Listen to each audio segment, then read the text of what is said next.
O nome de Oscar Dirlewanger era conhecido nos acampamentos por seu histórico violento. Ele foi caçador, criminoso, comandante e carrasco.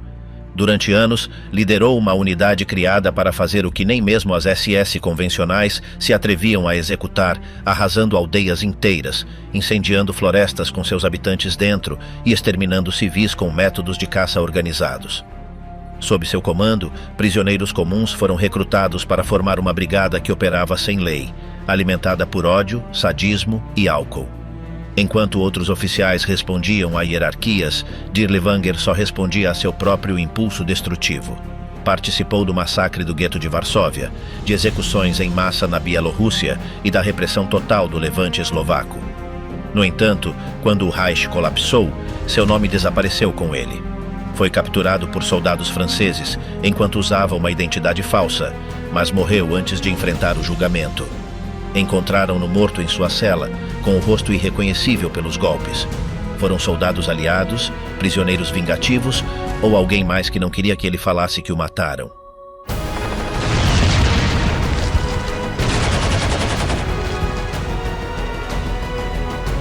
Os anos escuros, crime e ascensão de um monstro.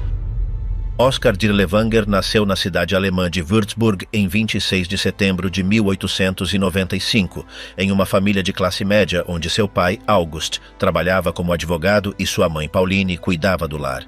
Cresceu com 3 irmãos em um ambiente que não se destacava nem por sua ideologia nem por seu radicalismo. Em 1906, sua família se mudou para Esslingen am Neckar, e foi ali que cursou seus estudos secundários, primeiro no ginásio local e depois em uma escola técnica superior. Terminou sua formação pré-universitária em 1913 e, embora não mostrasse um comportamento notável, tampouco gerava alarmes particulares em seu ambiente acadêmico. Nesse mesmo ano, ingressou como voluntário no exército de Württemberg, sendo designado para um regimento de granadeiros que dependia do 13º Corpo Real. Apenas alguns meses depois, com a eclosão da Primeira Guerra Mundial, foi enviado para o fronte ocidental dentro do 5º Exército, sob o comando do príncipe herdeiro Wilhelm. Durante as primeiras batalhas nas Ardenas, foi ferido em várias ocasiões, uma delas por impacto de metralha na cabeça, outra por sabre no peito e mais uma por disparo no pé. Apesar dessas lesões, continuou em serviço ativo durante quase toda a guerra. Recebeu as 2 classes da Cruz de Ferro, a Medalha de Bravura de Württemberg em ouro e outros reconhecimentos que atestavam sua exposição constante ao combate. Chegou ao final do conflito com o grau de tenente, no comando de uma companhia de metralhadoras e com uma porcentagem de deficiência oficial reconhecida pelas feridas acumuladas. Desde 1917, serviu na zona oriental, participando da ocupação da Ucrânia e de outras regiões em retirada. Quando foi assinado o cessar-fogo, sua unidade devia ser internada em território romeno, mas Dirlewanger decidiu desobedecer e conduziu pessoalmente mais de 600 homens de volta à Alemanha por conta própria, evitando a entrega. Essa experiência marcou um antes e um depois em sua trajetória. A partir de então, desenvolveu um estilo de vida em que desafiava as normas estabelecidas, não reconhecia a autoridade acima da própria e recorria ao uso da violência como método válido, inclusive em tempos de paz.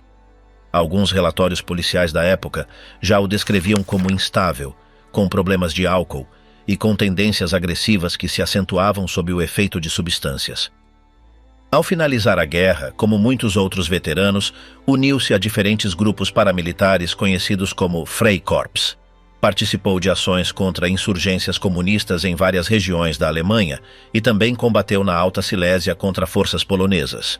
Em paralelo, tentou continuar sua formação acadêmica, primeiro em uma escola superior de comércio em Mannheim, da qual foi expulso por antissemitismo, e mais tarde na Universidade de Frankfurt, onde conseguiu doutorar-se em ciências políticas em 1922, com uma tese contrária ao planejamento econômico estatal. Durante esses anos, alternava seus estudos com sua participação em patrulhas armadas organizadas em nível local, como a chamada Guarda de Estradas de Württemberg, que ele mesmo ajudou a estabelecer e dirigir. Em 1921, tomou parte em um operativo contra um grupo armado comunista na cidade de Sangerhausen. Ali, liderou um trem blindado em direção ao foco rebelde, mas seu ataque foi repelido e seu destacamento ficou isolado até que recebeu reforços durante a noite. Apesar do fracasso inicial, a propaganda local o retratou mais tarde como o libertador da cidade frente ao perigo vermelho, e anos depois receberia inclusive a cidadania honorária por essa ação. Sua figura começou a circular em ambientes nacionalistas, embora sem uma ascensão institucional clara nem respaldo oficial estável. Esse mesmo ano, ingressou no Partido Nazista pela primeira vez, e também se alistou nas fileiras das SA, embora sua vinculação tenha sido intermitente. Durante o fracassado golpe de Estado de Munique em 1923, tentou mobilizar veículos blindados de Stuttgart em direção à Baviera, mas não teve sucesso. Depois daquele fracasso, abandonou temporariamente o partido e centrou suas atividades no setor privado. Trabalhou na indústria têxtil, na banca, e mais tarde se desempenhou como diretor de uma fábrica de propriedade de uma família judia em Erfurt, o que o levou a se afastar novamente da militância política ativa. Ainda assim, manteve contato com círculos vinculados ao partido e realizou doações às SSA, em alguns casos com fundos supostamente obtidos mediante desvio de dinheiro da empresa. Durante a década de 1930, seus problemas legais se acumularam. Foi preso em repetidas ocasiões por posse ilegal de armas e por crimes de peculato. Em 1934, foi condenado a 2 anos de prisão por manter relações sexuais com uma menor de idade, o que resultou em sua demissão de todos os seus cargos públicos, a perda de seu doutorado e sua expulsão do partido. Pouco tempo depois de sair em liberdade, foi preso de novo, desta vez por provocar distúrbios nas imediações da chancelaria do Reich, onde exigia que se anulassem as acusações contra ele. Nesse contexto, foi enviado a um campo de detenção em Welsheim, embora não tenha ficado claro se tratava de uma medida judicial ou uma forma de castigo administrativo sem processo formal. Nesse momento, tudo parecia indicar que sua carreira havia terminado, mas interveio uma figura-chave, Gottlob Berger. Ambos se conheciam desde a Primeira Guerra Mundial e mantinham uma relação de confiança baseada nos anos de combate compartilhados. Berger havia ascendido dentro das SS e era um dos homens de confiança de Himmler, com influência direta sobre os processos internos do aparato. Graças às suas gestões pessoais, Dirlewanger foi libertado e reincorporado à Reserva Geral das SS, embora sem funções ativas imediatas. Para afastá-lo do foco público e buscar uma nova oportunidade de redenção, decidiu-se enviá-lo à Espanha, onde explodia a Guerra Civil. Ali se integrou primeiro na Legião Estrangeira Espanhola e logo, por mediação de Berger, foi transferido para a Legião Condor alemã. Durante esse período foi ferido em várias ocasiões e se destacou em algumas operações de apoio às forças franquistas. Entre 1937 e 1939, acumulou experiência em combate urbano, repressão de focos de resistência e operações de ocupação. Uma vez finalizada a contenda, Berger voltou a intervir para solicitar que seu desempenho na Espanha fosse considerado como argumento a favor de sua reabilitação política completa. Sua solicitação teve sucesso. Foi-lhe devolvido o doutorado pela Universidade de Frankfurt, foi-lhe permitido reingressar no Partido Nazista e seu prontuário penal foi reavaliado em termos administrativos. Em julho de 1939, Dirlewanger dirigiu uma carta diretamente a Himmler para pedir sua admissão oficial na Waffen-SS. A princípio, sua solicitação foi rechaçada pelo peso de seus antecedentes judiciais. No entanto, pouco depois lhe foi oferecida uma alternativa. Não seria aceito em uma unidade convencional, mas poderia organizar uma formação especial com presos selecionados por sua habilidade no mato.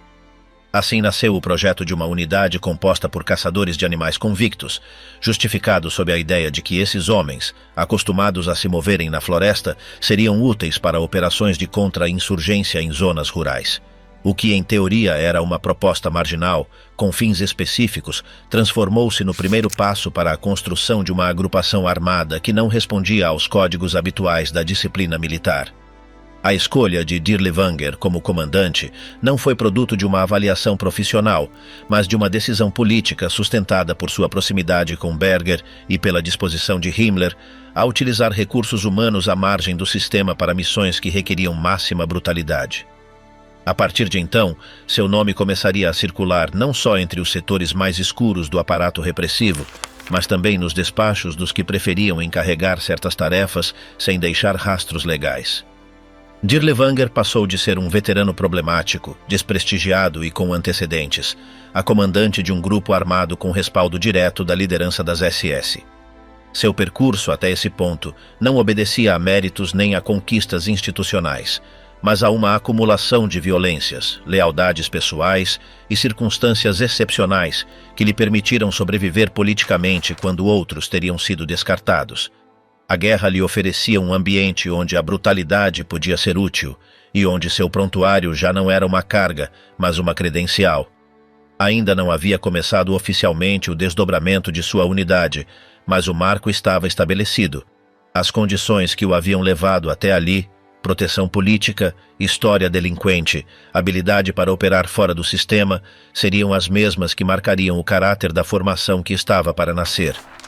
Dirlewanger não era o resultado de uma política acidental, mas uma figura moldada pela necessidade do regime de contar com executores sem limites.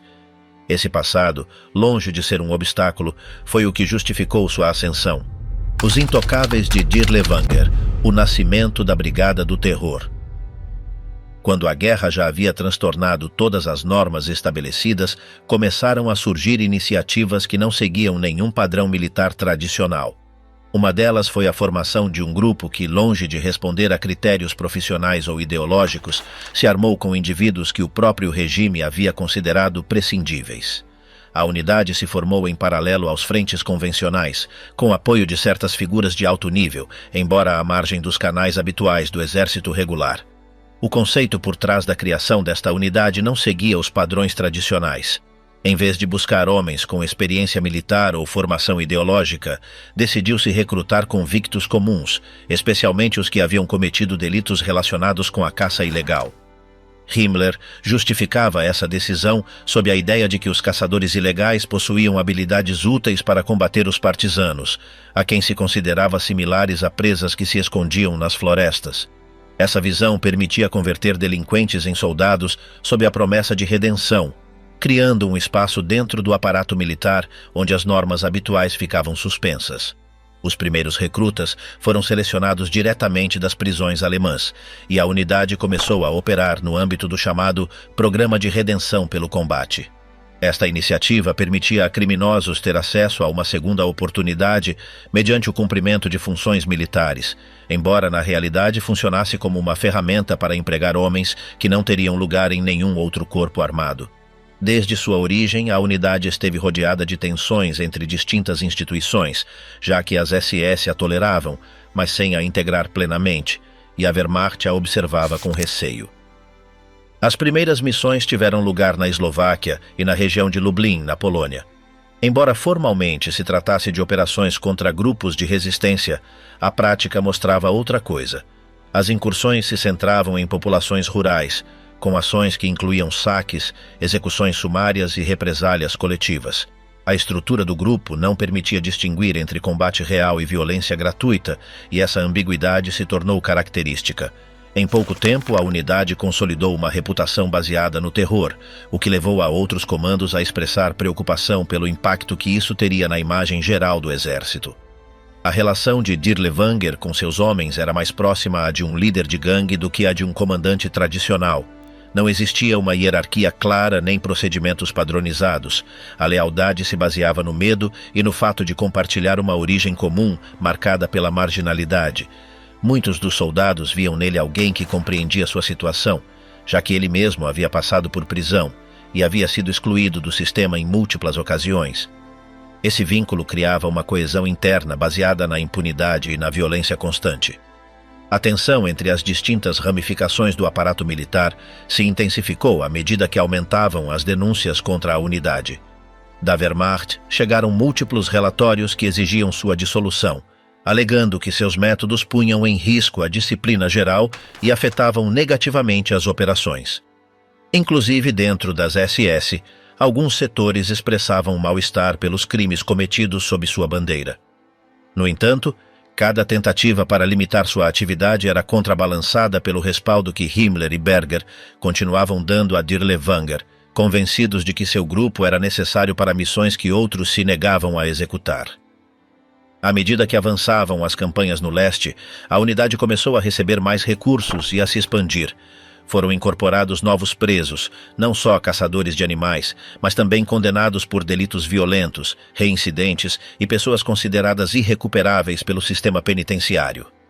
Essa ampliação do perfil de recrutamento respondeu à necessidade de aumentar os efetivos disponíveis, mas também refletia a natureza do grupo, uma força que não precisava de disciplina militar, mas de disposição absoluta para exercer violência sem limites.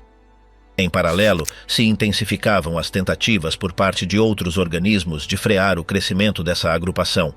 As promotorias militares, a administração civil nos territórios ocupados e alguns comandos regionais solicitavam seu desmantelamento, argumentando que sua presença gerava mais problemas do que soluções. As respostas de Berlim eram sempre evasivas, e, em alguns casos, a unidade era protegida sob argumentos burocráticos que indicavam que estava em processo de integração a estruturas regulares, algo que nunca se concretizou por completo. As operações em Lublin marcaram um ponto de inflexão. Ali, os relatórios sobre massacres, saques e abusos sistemáticos começaram a circular com maior força, e as críticas deixaram de ser discretas. Discutia-se abertamente se Dirlewanger devia ser retirado do comando, e inclusive se sugeriu sua execução como medida disciplinar. No entanto, Berger voltou a intervir, assegurando que tudo fazia parte de uma campanha de desprestígio impulsionada por setores que não compreendiam a lógica do combate antipartisano. Essa defesa terminou por consolidar ainda mais a posição de Dirlewanger, que passou a ser visto como uma figura intocável, instrumental para executar ações sem supervisão nem limites. Apesar das múltiplas denúncias, a unidade não só se manteve ativa, mas foi formalmente reconhecida e promovida de categoria. O que havia começado como um grupo de caçadores ilegais foi se transformando em uma brigada com status oficial dentro do sistema de combate do Terceiro Reich. Essa legitimação não implicou nenhuma mudança em seus métodos, mas lhes deu acesso a mais armamento, veículos e pessoal. A maquinaria de destruição que haviam criado agora operava com aval completo e suas ações passavam a fazer parte da estratégia geral de ocupação. O capítulo final desse processo de institucionalização ocorreu quando a unidade foi desdobrada novamente para o leste, no âmbito de novas ofensivas que requeriam forças capazes de operar sem limitações legais ou morais. O regime havia encontrado neles um instrumento ideal para levar a cabo operações extremas, sem necessidade de justificar seus métodos, e Dirlewanger se converteu em símbolo desse novo tipo de guerra, onde a vitória não era medida em termos estratégicos, mas na capacidade de exterminar sem deixar rastro. A caça humana, táticas, impunidade e medo. Desde o início, o processo de seleção para ingressar nessa unidade se caracterizou por uma série de condições cada vez mais flexíveis.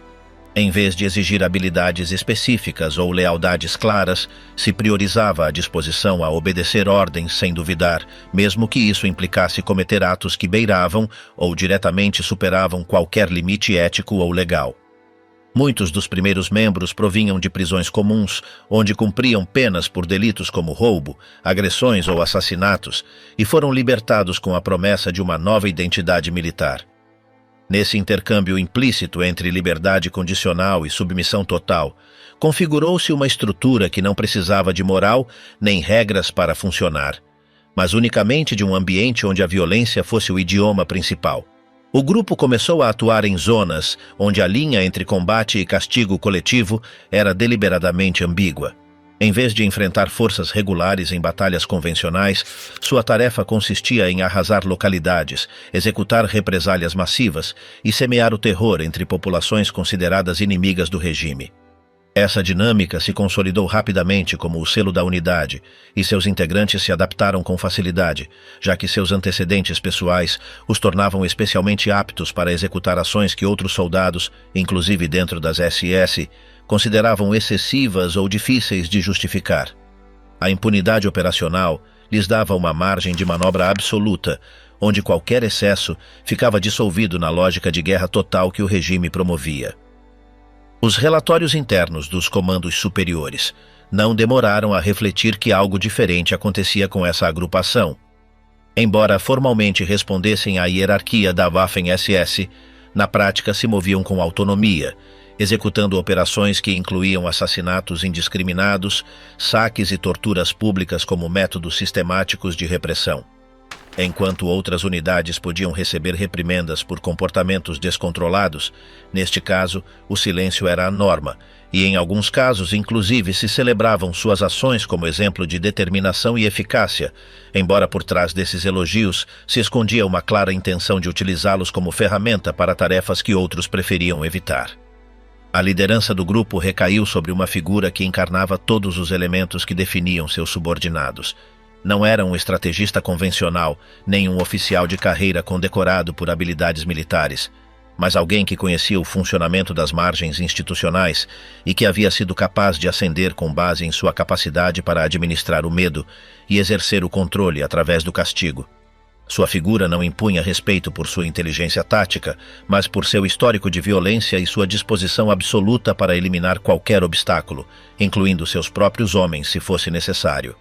Dessa lógica, a disciplina interna se mantinha não mediante regras escritas, mas através do terror permanente, onde qualquer desobediência era paga com a vida ou com castigos exemplares frente ao resto do grupo. A vida diária dentro da unidade era marcada por uma combinação de brutalidade e caos funcional. Não havia horários fixos nem regras comuns de comportamento. Tudo se decidia segundo o humor do momento ou a iniciativa do comando imediato. As ordens podiam mudar de um dia para o outro, e as missões eram comunicadas na última hora, muitas vezes sem explicar os objetivos estratégicos. Essa imprevisibilidade constante obrigava cada integrante a se adaptar sem nenhuma referência, assumindo um papel não por hierarquia, mas por sua capacidade de se impor dentro do grupo. Os mais violentos costumavam ganhar privilégios, enquanto os que mostravam dúvidas ou tentavam questionar decisões eram rapidamente deslocados ou castigados. O medo funcionava como principal regulador, e esse ambiente reforçava um comportamento onde a crueldade se tornava quase automática. Durante seus desdobramentos no leste europeu, a unidade foi protagonista de alguns dos episódios mais extremos de todo o conflito. As aldeias que encontravam em seu caminho eram arrasadas por completo, sem distinção entre combatentes ou civis, e os métodos utilizados incluíam incêndios massivos, fuzilamentos públicos e outras formas de execução cujo objetivo principal era aterrorizar. A lógica por trás dessas ações não respondia unicamente a necessidades operacionais, mas fazia parte de uma estratégia para demonstrar força e eliminar qualquer rastro de oposição. Em muitos casos, os oficiais que observavam de outras unidades preferiam se manter à margem, conscientes de que intervir significava se expor a conflitos com superiores que respaldavam tacitamente esse tipo de proceder. Os prisioneiros capturados por esta unidade não eram transportados para centros de detenção, nem interrogados segundo procedimentos habituais. Em vez disso, eram utilizados como material de escarmiento, forçados a realizar tarefas extenuantes sob vigilância constante e frequentemente executados frente a outros para reforçar a mensagem de que não existia escapatória possível. Esse tipo de prática se normalizou com rapidez, e os registros indicam que não havia distinção entre mulheres, homens ou crianças, já que o objetivo não era obter informação, mas exercer um castigo coletivo que eliminasse qualquer forma de resistência. A execução se convertia em espetáculo e muitos dos membros participavam com entusiasmo, como se tratasse de uma extensão de seus próprios impulsos criminais. Em paralelo a estas ações, o grupo começou a assumir funções que iam além do fronte militar, intervindo em processos de repressão política e limpeza étnica em zonas recentemente ocupadas. Essa expansão de funções não foi resultado de uma ordem explícita, mas da permissividade crescente por parte dos altos comandos, que encontravam nesta unidade uma ferramenta eficaz para executar tarefas que requeriam um grau de brutalidade que outras tropas não estavam dispostas a aplicar. Essa versatilidade operativa os converteu em uma peça útil dentro do aparato repressivo, e embora muitas vozes dentro do sistema começassem a manifestar preocupação pelo impacto que suas ações podiam ter na moral geral, essas advertências raramente passavam de comentários isolados em relatórios confidenciais. A relação entre a unidade e outras formações do regime era ambígua. Por um lado, eram utilizados como força de choque em momentos críticos, especialmente em regiões onde a resistência civil era mais forte ou onde os partisanos operavam com maior intensidade.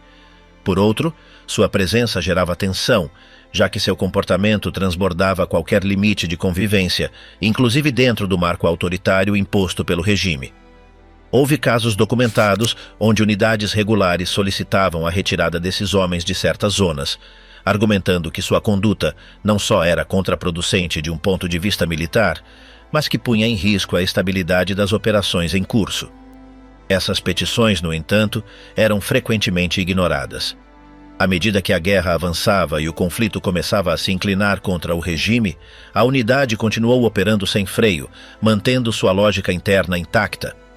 Embora os recursos começassem a rarear e muitas formações sofriam deserções ou fraturas internas, este grupo parecia resistir o desgaste com uma mistura de fanatismo, medo interno e ausência total de escrúpulos. Inclusive, quando os relatórios assinalavam que seu nível de efetividade era questionável em termos militares, os altos comandos insistiam em mantê-los ativos, provavelmente porque sua simples presença funcionava como ameaça implícita para qualquer zona onde fossem desdobrados. A violência que exibiam não conhecia pausas e a relação entre seus integrantes se mantinha graças a um equilíbrio precário baseado na lei do mais forte. Não existia um sentimento de camaradagem nem um ideal comum além de sobreviver em um ambiente onde cada dia podia ser o último. Esse isolamento emocional, combinado com a contínua exposição a cenários de extrema violência, fez com que muitos dos membros perdessem qualquer rastro de humanidade, agindo como autômatos guiados unicamente por ordens e reações instintivas. Nesse contexto, qualquer sinal de fraqueza era visto como uma ameaça para a coesão do grupo, e era neutralizado de imediato mediante castigos físicos ou eliminação direta. O regime, por sua vez, continuava utilizando esta unidade como símbolo de determinação extrema, embora cada vez com maior discrição. A propaganda oficial raramente mencionava suas ações com detalhe, e quando o fazia, evitava entrar em descrições que pudessem despertar suspeitas ou gerar rechaço, inclusive entre os próprios simpatizantes do sistema. Essa dualidade entre funcionalidade tática e vergonha institucional se tornou cada vez mais evidente, mas nunca se traduziu em uma sanção real, nem em uma tentativa séria de dissolver o grupo. Até os últimos meses do conflito, a unidade operou com liberdade, participando de ações desesperadas e deixando atrás de si um rastro de destruição que inclusive outras formações do regime preferiam não olhar de perto. Matar sem comandos. A brigada fora de controle. Assim que cruzaram a fronteira oriental, os homens da brigada começaram a operar sem instruções claras nem protocolos definidos. Não existia um plano estruturado, nem se priorizavam objetivos militares concretos. O que predominava era uma lógica de intervenção baseada na suspeita, no medo e na represália imediata. Os relatórios internos, longe de fornecer clareza tática, serviam para encobrir decisões arbitrárias que davam lugar a prisões massivas, destruição de aldeias inteiras e execuções sumárias sem revisão de nenhum tipo. Essa dinâmica foi crescendo conforme a brigada foi se deslocando para novas regiões, onde o cenário de ocupação permitia a seus integrantes agir com total impunidade, sem temer sanções nem controles reais, já que sua brutalidade não só era tolerada, mas em muitos casos incentivada por superiores, que viam nesses métodos uma forma útil de infundir medo na população e suprimir qualquer foco de resistência, sem necessidade de processos longos nem julgamentos formais. Os relatórios internos costumavam camuflar essas ações sob a linguagem administrativa própria do aparato nazista, com frases como medidas de pacificação ou ações preventivas, embora na realidade se tratasse de execuções, incursões indiscriminadas, saques e destruição de aldeias inteiras, tudo levado a cabo sem oposição efetiva e, em muitas ocasiões, com a colaboração ou o silêncio cúmplice de outras unidades mais regulares. Conforme avançavam por território inimigo, os homens de Dirlewanger adotavam rotinas de violência cada vez mais sistemáticas, aplicando castigos coletivos contra populações inteiras por qualquer suspeita de colaboração com o inimigo. Não se requeriam provas nem investigações. Bastava uma acusação para ordenar um massacre indiscriminado que incluía homens, mulheres e crianças. Estas práticas se consolidaram como a característica do grupo, que agia com uma independência quase total em relação aos comandos superiores. Embora seus relatórios mostrassem cifras de capturas e mortes como indicadores de eficiência, nunca se detalhavam os métodos utilizados. Os sobreviventes narravam cenas de crueldade extrema. Execuções públicas, incêndios, violações e torturas se tornaram prática habitual, levadas a cabo tanto em grupo quanto de forma individual. A organização interna da unidade havia deixado para trás qualquer lógica reconhecível. Já não existiam comandos funcionais nem objetivos claros, e a única coisa que marcava a dinâmica era uma corrida constante para impor maior crueldade. A ausência total de disciplina formal foi substituída por uma cultura onde o excesso se convertia em rotina e onde as decisões eram tomadas por impulso ou vingança. Nesse contexto, Dirk Levanger reforçava esse caos sem restrições, apoiando os que agiam com maior brutalidade. As operações conhecidas como missões de limpeza consistiam em incursões com execuções imediatas, interrogatórios violentos, saques, deportações e a aniquilação total de aldeias, não por razões estratégicas, mas como castigo coletivo. Sua reputação cresceu e foram designados para regiões com forte presença rebelde.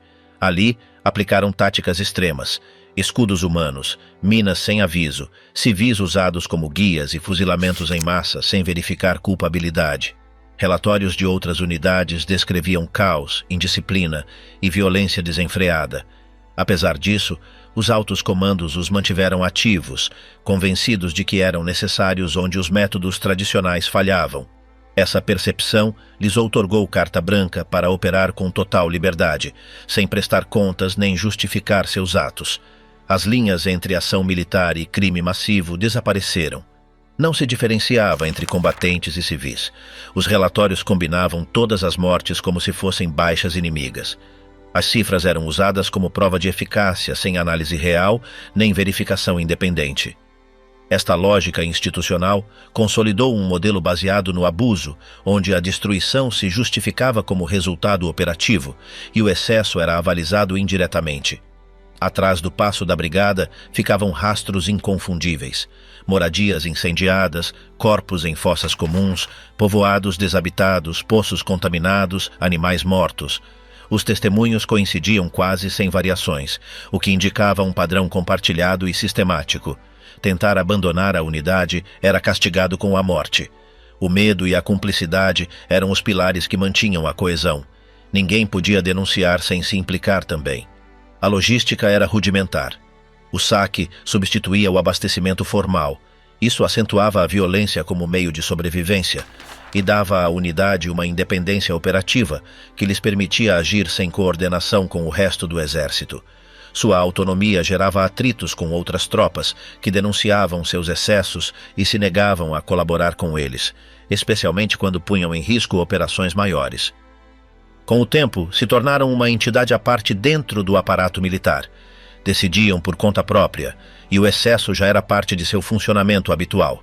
Sua reputação provocava rejeição, inclusive entre outros corpos do regime. Essa mesma fama lhes blindava contra sanções, lhes permitia agir sem restrições e lhes impunha a necessidade de manter um nível de brutalidade constante para não perder sua eficácia. Cada ação devia superar a anterior. Nesta espiral, a destruição se institucionalizou como forma de operar. Atacavam aldeias sem valor estratégico só para reafirmar seu poder. Assim se consolidaram como uma força fora de controle, sem lei nem limites, afastada de qualquer norma de combate ou humanidade, cuja lógica respondia só a seus próprios códigos internos.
Cinzas do Leste. O terror como estratégia. Ao mesmo tempo que a unidade liderada por Dirlewanger consolidava sua presença nos territórios ocupados, as tarefas que lhe eram incumbidas se afastavam de qualquer lógica militar convencional, já que não estavam orientadas a obter vantagens estratégicas no fronte, mas a realizar operações de castigo contra comunidades inteiras sob a justificativa de erradicar a resistência, o que gerava cenários onde as ordens se diluíam entre o extermínio sistemático e o abuso descontrolado, criando um clima onde qualquer limite moral ou legal se dissolvia frente à impunidade. Assim, a estrutura mesma da brigada favorecia esse descontrole, já que seu comandante não respondia com clareza a instâncias superiores e agia com uma margem de autonomia que lhe permitia aplicar seus próprios critérios, o que fomentava uma atmosfera onde a brutalidade não só era tolerada, mas também esperada, e nesse ambiente os soldados, longe de mostrar sinais de moderação, competiam entre eles para demonstrar quem podia ser mais impiedoso, alimentando um ciclo onde o terror era tanto uma ferramenta quanto um fim em si mesmo. Na Bielorrússia, o desdobramento da unidade já não respondia a operações táticas concretas, mas a uma lógica de eliminação territorial, onde a presença de civis era tratada como uma ameaça por padrão. A falta de distinção entre população armada e desarmada deixava via livre a intervenções indiscriminadas que não se justificavam por relatórios reais, mas por presunções estendidas de apoio ao inimigo. As ordens não precisavam de fundamentos. Bastava a mera suspeita para desencadear castigos imediatos, muitas vezes executados antes mesmo de qualquer contato visual com supostos partisanos. A operação estendida pelas zonas rurais marcou um dos pontos mais escuros da brigada, já que se tratou de uma série de incursões sistemáticas cujo único objetivo era arrasar povoados completos sob a acusação de colaborar com os partisanos, e nessas incursões não se faziam distinções entre combatentes, camponeses, idosos ou crianças, já que todo aquele que vivia na zona era considerado suspeito pelo simples fato de estar ali. O padrão era claro: chegada abrupta, cerco total, busca casa por casa, saque de bens e depois execução coletiva ou incêndio generalizado, e muitas vezes se usavam métodos especialmente cruéis, como concentrar todos os habitantes em uma igreja ou celeiro e atear fogo com eles dentro, enquanto os membros da brigada observavam ou inclusive celebravam o ato como se fosse uma demonstração de eficiência operativa. E essa lógica de aniquilação total respondia mais a uma cultura interna da unidade do que a ordens precisas dos comandos superiores, já que inclusive dentro do exército alemão, alguns oficiais questionavam a utilidade de semelhantes desdobramentos de crueldade. Os relatórios que chegavam a Berlim sobre a atuação da brigada eram contraditórios, porque embora alguns setores do alto comando valorizassem sua capacidade para limpar territórios em pouco tempo, outros advertiam que os métodos empregados eram contraproducentes, já que geravam mais ódio e alimentavam a resistência local. Mas Dirlewanger contava com a proteção de figuras poderosas que viam em seu estilo uma ferramenta útil para lidar com regiões rebeldes, o que lhe permitia seguir agindo sem restrições reais. Inclusive, quando se conheciam detalhes específicos de massacres, como no caso de várias aldeias onde se contabilizaram mais de 1000 vítimas em poucos dias, não foram tomadas medidas disciplinares significativas, e isso reforçava a sensação dentro da brigada de que estavam acima de qualquer controle, o que aumentava ainda mais a intensidade de suas ações, especialmente em contextos onde não havia presença de outros corpos armados que pudessem frear seu atuar ou emitir relatórios independentes. A estrutura interna do grupo também evoluiu em função desse ambiente de impunidade, já que novos recrutas eram integrados não por sua experiência ou capacidades, mas por sua disposição para participar em atos extremos, e muitos deles provinham de prisões ou eram indivíduos com antecedentes de conduta violenta, o que alimentava uma dinâmica onde o crime era incentivado como mecanismo de coesão interna. E essa lógica se reforçava com rituais de iniciação, que incluíam atos cruéis realizados frente a outros membros, onde a vítima costumava ser um civil ao acaso ou inclusive um prisioneiro previamente espancado. E isso permitia ao novo integrante demonstrar que podia se integrar sem reparos morais ao grupo.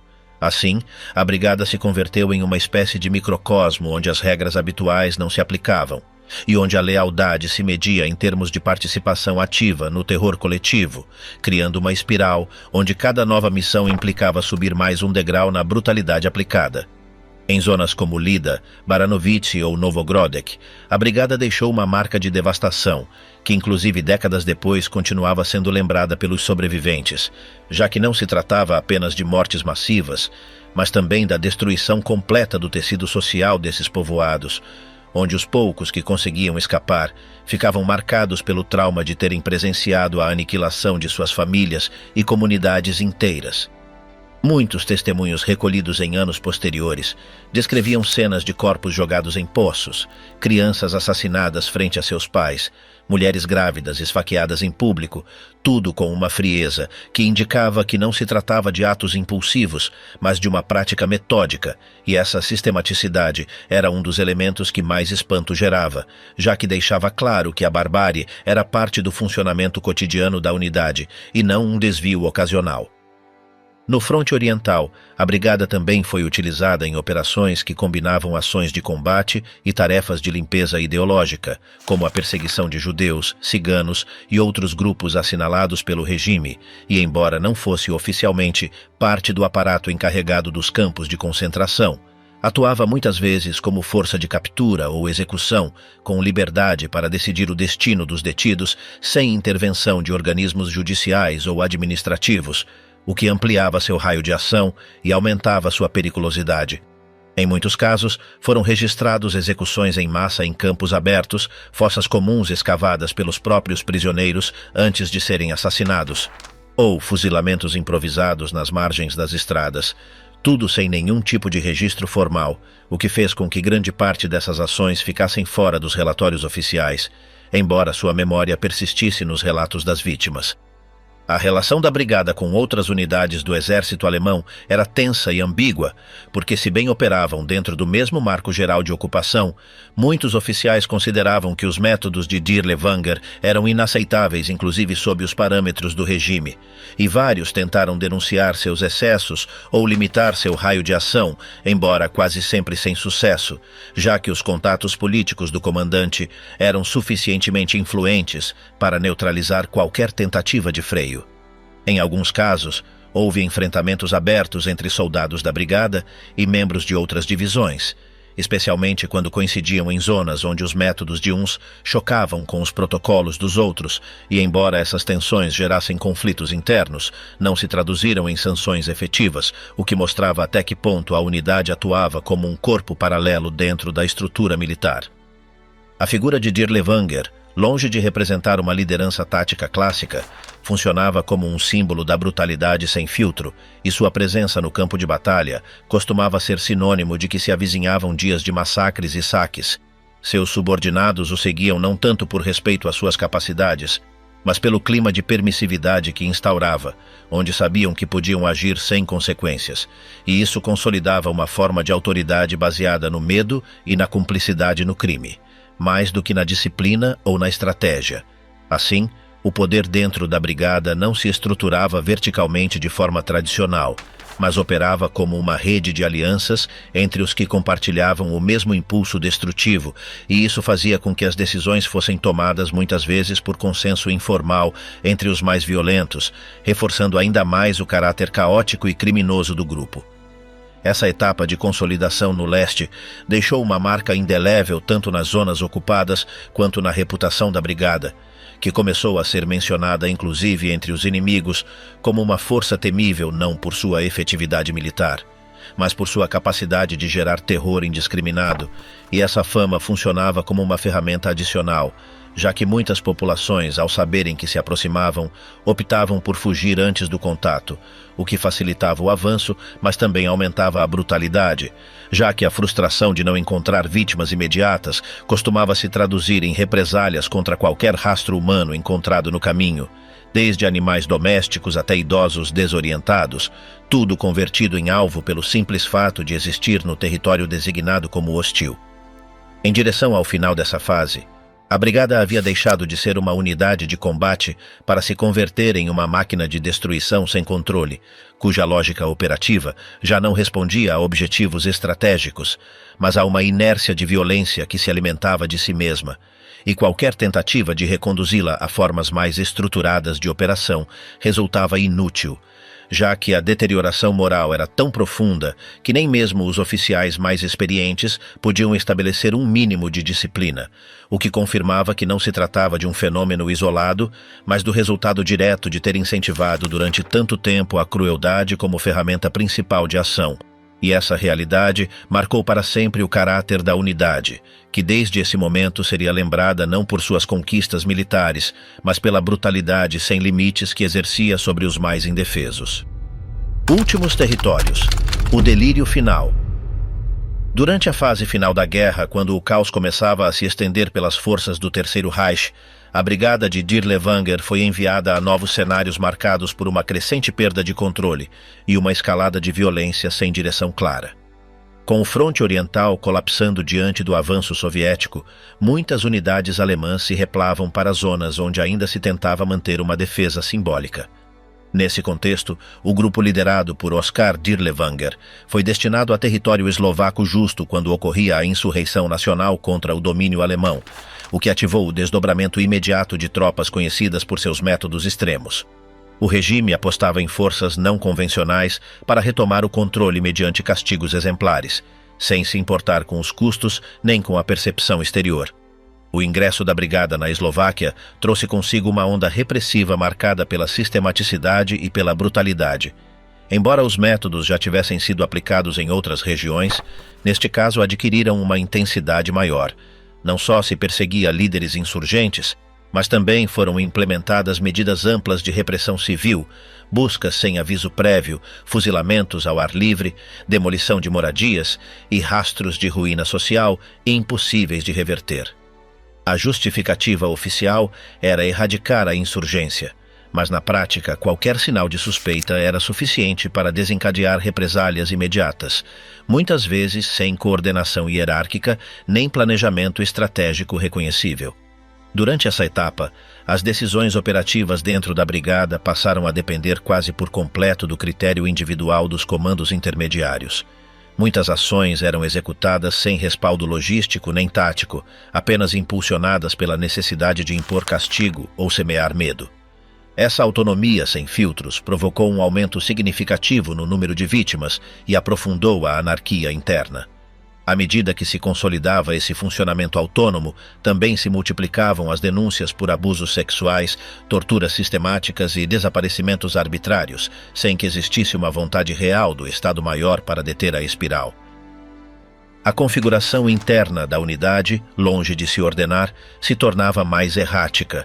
Soldados regulares conviviam com condenados recrutados por conveniência, desertores, indivíduos de conduta instável e inclusive voluntários estrangeiros. Todos operavam sob uma liderança que incentivava a agressão direta e penalizava qualquer sinal de cautela. A organização interna girava em torno de uma cultura de agressão que não permitia matizes nem contenção, onde se destacavam aqueles dispostos a escalar a violência sem limites. Essa lógica também era aplicada para dentro, com castigos a membros suspeitos de mostrar fraqueza ou questionamentos, o que reforçava um sistema fechado e autoconsumido por sua própria dinâmica destrutiva. Enquanto isso, de Berlim, os comunicados oficiais camuflavam as matanças como ofensivas bem-sucedidas. Falava-se de territórios assegurados e de inimigos neutralizados, quando na realidade o que se acumulavam eram crimes de guerra impossíveis de encobrir por muito tempo. As informações procedentes da Eslováquia geravam inquietude inclusive entre alguns setores do exército regular, que começavam a considerar a brigada não como um apoio, mas como uma fonte adicional de instabilidade operativa. Os deslocamentos pela região implicavam choques recorrentes com pequenos grupos de resistência, mas em muitos casos se tratava de situações fragmentadas onde a população rural ficava presa entre incursões confusas. As represálias eram aplicadas com imediatismo e sem mediação, e bastava com rumores ou acusações para justificar a destruição de aldeias completas. Essa lógica operativa distanciava a brigada de qualquer parâmetro militar reconhecível, convertendo-a em um corpo que funcionava à margem da disciplina e do esquema de comando convencional. Relatórios de inteligência aliados e testemunhos coletados posteriormente descrevem com clareza esse período como um dos mais crus. Foram documentadas execuções realizadas à vista de vizinhos, torturas efetuadas em espaços públicos, saques constantes e uma completa falta de controle interno. As ordens do alto comando, quando chegavam, eram reinterpretadas ou diretamente ignoradas. Vários destacamentos preferiam manter distância para não se verem envolvidos em seu caos operativo e, embora houvesse queixas internas, a brigada continuava recebendo recursos e proteção política. A figura de Dirk Levanger alcançou nesse trecho sua maior notoriedade. Já não era visto apenas como um comandante de unidade especial, mas como um símbolo vivo do desmoronamento moral. Sua reputação o precedia inclusive fora dos círculos militares, e embora gerasse temor e rejeição, continuava operando graças a vínculos pessoais com figuras do poder central. Eram atribuídos a ele numerosos massacres, mas ele seguia acumulando autorizações e respaldo, o que reforçava a impunidade estrutural com que agia. Quando a situação na Eslováquia começou a se tornar insustentável, inclusive para as autoridades nazistas, a brigada foi transferida para o norte, em direção a território polonês, com a intenção de empregá-la em zonas onde a resistência civil seguia ativa. A transferência buscava tanto aproveitar sua capacidade de repressão, quanto reduzir as tensões internas provocadas por sua presença. No entanto, a mudança de localização não significou uma modificação de métodos. O grupo repetiu na Polônia as mesmas práticas, adaptadas agora a um ambiente ainda mais desorganizado. A chegada à Polônia coincidiu com um colapso geral das rotas de suprimento e da cadeia de comando. As instruções eram vagas, chegavam com atraso ou nem sequer eram transmitidas, e isso favorecia uma tomada de decisões improvisada, onde só permanecia como constante a aplicação do terror. A simples menção da brigada gerava pânico, e muitas comunidades optavam por evacuar antes do contato direto, embora isso não evitasse que fossem castigadas se fossem encontrados rastros de passagem humana nos povoados abandonados. Internamente, a deterioração era evidente. O esgotamento físico e mental se estendia entre os membros, as deserções se incrementavam e a coesão diminuía, embora os mecanismos de controle interno impedissem que essas fissuras se tornassem visíveis. A suspeita de deslealdade bastava para desencadear castigos exemplares, e a paranoia se converteu em um componente permanente da vida dentro da unidade. A cadeia de comando se mantinha só em aparência, e as decisões mais importantes passavam por grupos reduzidos guiados pela necessidade de sobreviver e manter o domínio através do medo. Apesar do colapso evidente, o grupo não reduziu sua atividade nem modificou sua conduta. As ações de saque, fuzilamento, destruição de moradias e perseguição civil continuaram até os últimos dias da guerra. Essa última etapa na Eslováquia e na Polônia mostrou como um corpo armado, longe de se adaptar ao final do conflito, escolheu aprofundar sua violência como única forma de existência. Para quando a guerra chegava ao seu fim, a brigada já não representava uma unidade militar, mas sim um aparato de extermínio móvel, cuja simples presença implicava destruição sem controle. O colapso interno, entre fuga, ruína e paranoia.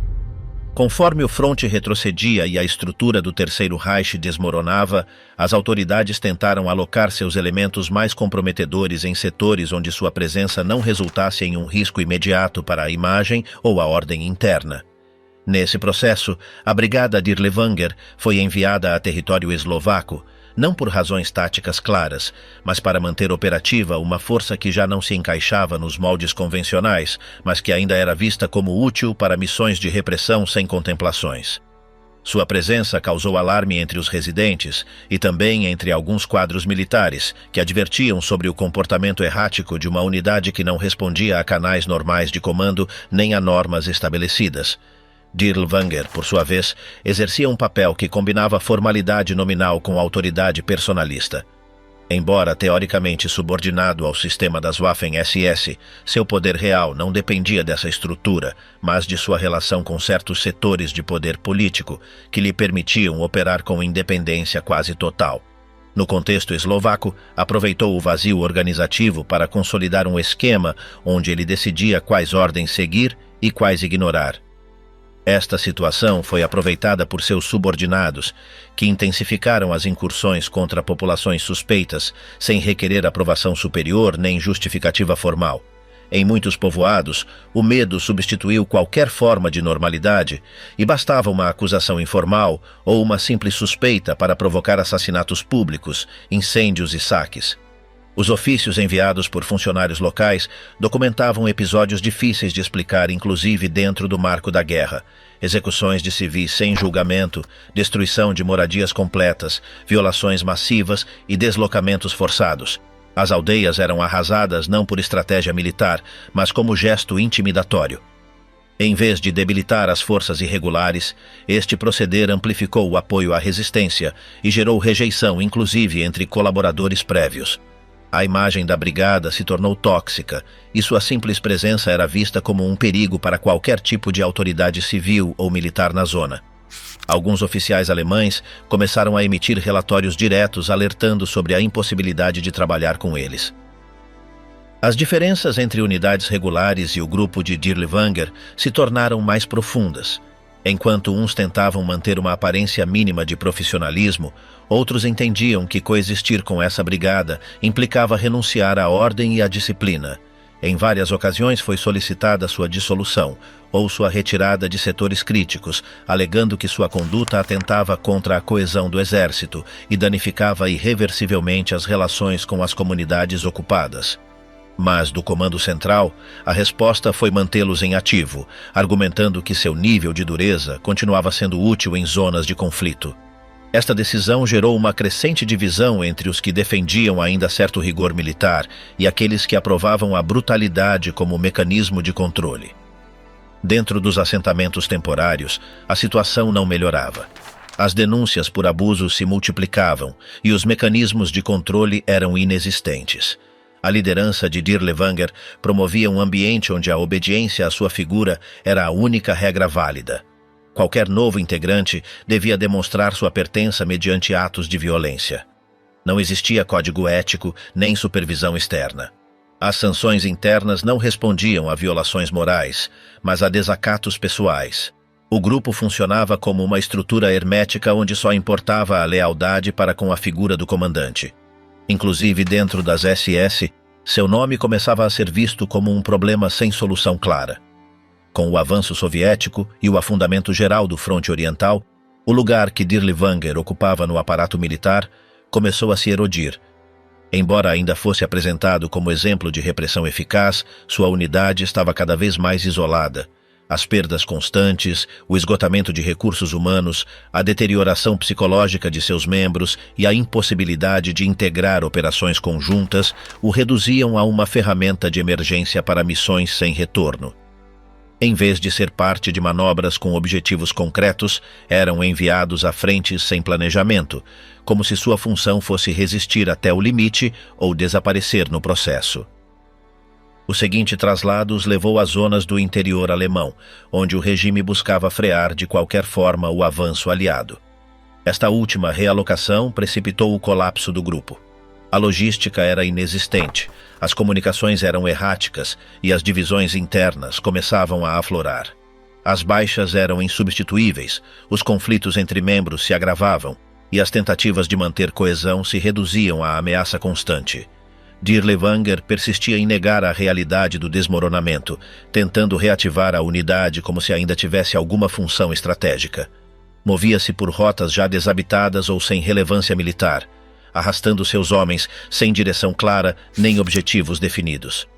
Sua conduta se tornou ainda mais imprevisível, embora o temor de suas represálias continuasse impedindo um levante interno. Nesse trecho final, a brigada atuava como um grupo errante sem propósito.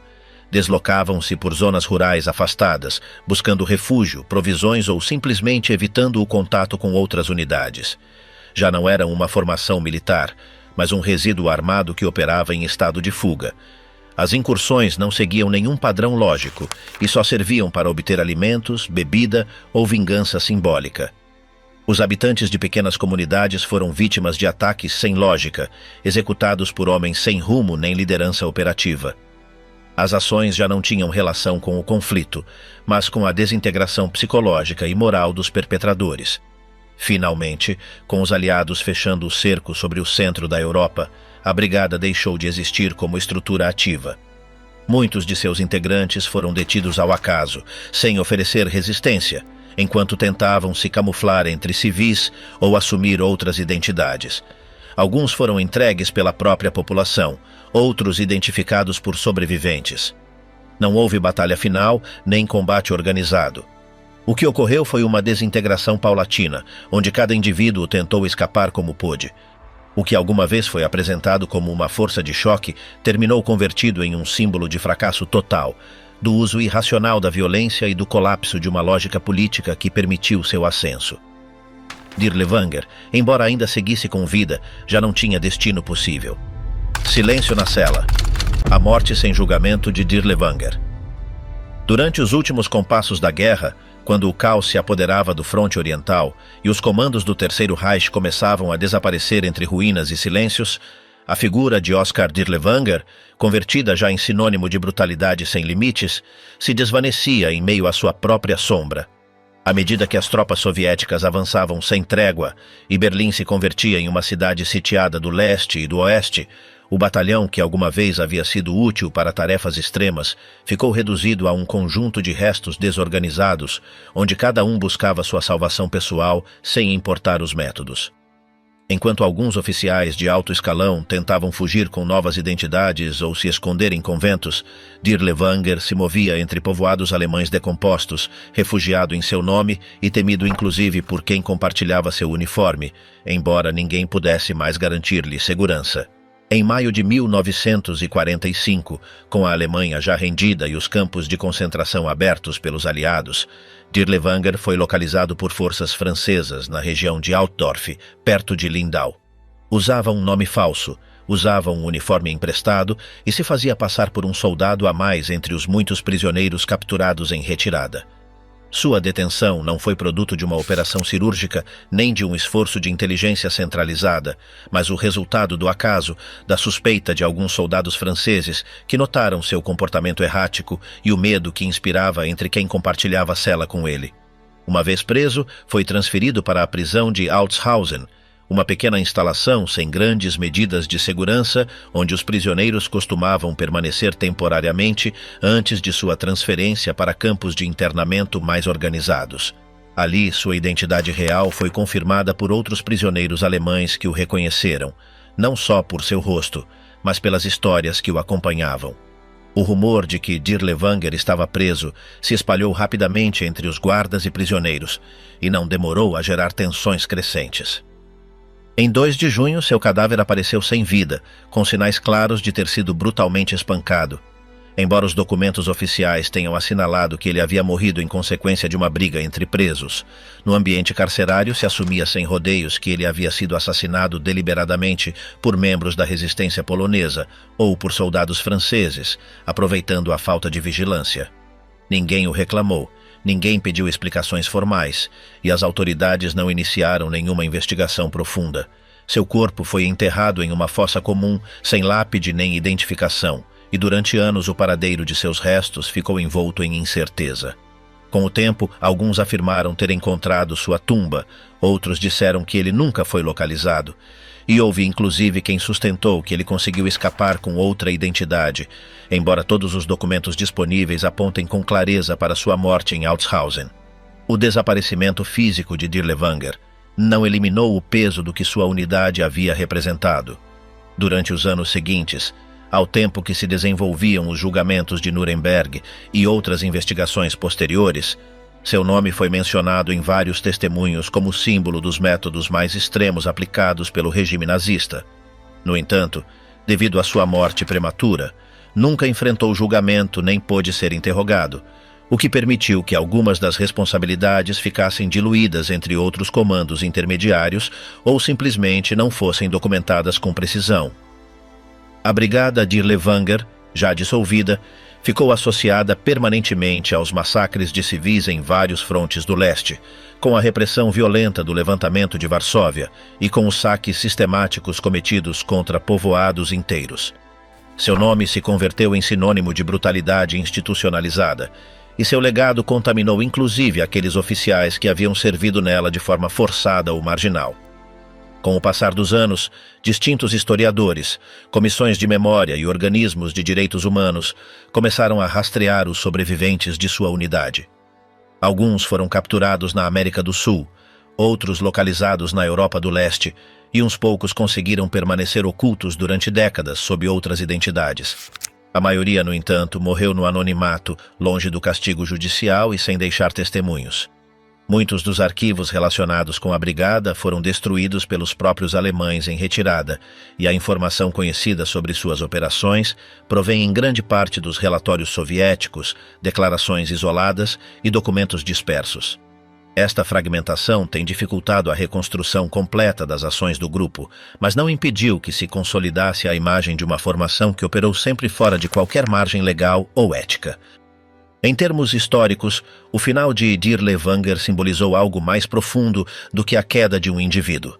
Representou o colapso de uma estrutura que havia permitido, promovido e protegido a barbárie com roupagem administrativa, que havia utilizado a guerra como justificativa para eliminar aqueles que considerava inimigos da ordem sem distinguir entre idades, gêneros ou circunstâncias. A figura de Dir Levanger, com sua biografia marcada por delitos comuns antes do conflito, seu papel como chefe de uma unidade irregular e sua morte silenciosa sem julgamento, condensou em si mesma várias das características mais escuras do aparato nazista. A fusão entre criminalidade individual e política de Estado, a permissividade hierárquica frente à crueldade sistemática e a conversão do exército em ferramenta de extermínio. Embora muitos tenham tentado se distanciar dele uma vez terminada a guerra, o certo é que sua unidade recebeu apoio logístico, reconhecimento oficial e cobertura institucional durante vários anos. Não foi uma anomalia oculta, mas sim uma ferramenta funcional ao regime, usada quando se necessitavam métodos sem restrições nem limites legais. A crueza de suas ações não era um segredo dentro das estruturas nazistas, e sua sobrevivência operativa só foi possível graças ao respaldo de figuras com poder suficiente para ignorar as denúncias internas ou eliminar os relatórios comprometedores. Assim, além de sua biografia pessoal, o caso de Dir Levanger deixou a descoberto os mecanismos mediante os quais um sistema político pode integrar a violência extrema como parte de sua estrutura regular. Hoje, os arquivos que sobreviveram, as memórias das poucas testemunhas e as investigações acadêmicas permitiram reconstruir parte de sua trajetória. Apesar dos vazios documentais, a evidência reunida permite afirmar que a Brigada Dir Levanger não foi apenas um esquadrão de criminosos, mas uma expressão organizada da vontade destrutiva do regime, com objetivos definidos, tarefas concretas e plena impunidade. Sua existência foi conhecida, tolerada e promovida por quem precisava que outros fizessem o trabalho mais sujo. E sua história não pode ser entendida como um acidente, mas como uma decisão estrutural. Com sua morte em uma cela sem glória, sem tumba nem despedida, fechou-se um capítulo que muitos quiseram enterrar junto a seu corpo. No entanto, a memória do que ocorreu ficou registrada nas ruínas dos povoados que arrasou, nas listas dos desaparecidos e nas poucas fotografias que escaparam da destruição de provas. Esse rastro silencioso continua falando onde os documentos já não alcançam. A história da Sondereinheit Dir Levanger não pode ser explicada apenas como um caso extremo dentro do sistema nazista, nem se limitar à figura de seu comandante. Seu surgimento colocou em evidência uma fissura estratégica no funcionamento do Terceiro Reich. A criação deliberada de estruturas que operassem à margem dos canais regulares para cumprir funções que não podiam ser assumidas de maneira aberta. O mais perturbador não foi o que fizeram, mas o fato de que foram tolerados, protegidos e utilizados por um aparato estatal que precisava de sua eficácia, embora repudiasse seus métodos em voz baixa. A brigada não nasceu como um experimento simbólico, mas como uma resposta funcional a uma guerra que cada vez exigia menos regras e mais resultados. Sua expansão não foi casualidade. Foi permitida, alimentada por decisões administrativas, por omissões deliberadas e pela conveniência de contar com um grupo disposto a agir sem limites. Longe de ser uma aberração isolada, esta unidade funcionou como engrenagem útil dentro de um projeto maior que buscava reconfigurar a ordem territorial, étnica e política do leste europeu mediante o uso sistemático do terror. Com o passar do tempo, à medida que o fronte desmoronava e as autoridades perdiam o controle, a brigada se tornou instável inclusive para seus próprios aliados. Já não respondia a comandos, não obedecia a ordens claras e não diferenciava entre objetivos estratégicos e represálias sem sentido. Em sua fase final, era uma formação errante, decomposta, agindo mais por inércia do que por direção, mas mantendo intacta sua capacidade destrutiva. Sua trajetória terminou sem glória, sem resistência organizada, sem legado militar. Mas sua memória ficou gravada nos povoados que arrasou, nos testemunhos dispersos e nos restos que ainda hoje surgem entre arquivos incompletos. Compreender o que esta unidade representou exige ir além do horror e olhar de frente os mecanismos que a tornaram possível. A combinação de impunidade estrutural, violência legitimada e abandono ético. Nesse espaço é onde se gestou a verdadeira ameaça, não nos excessos individuais, mas na normalização do inaceitável. Porque quando um sistema precisa de monstros, o pior não é que os crie, mas que os utilize sem o admitir.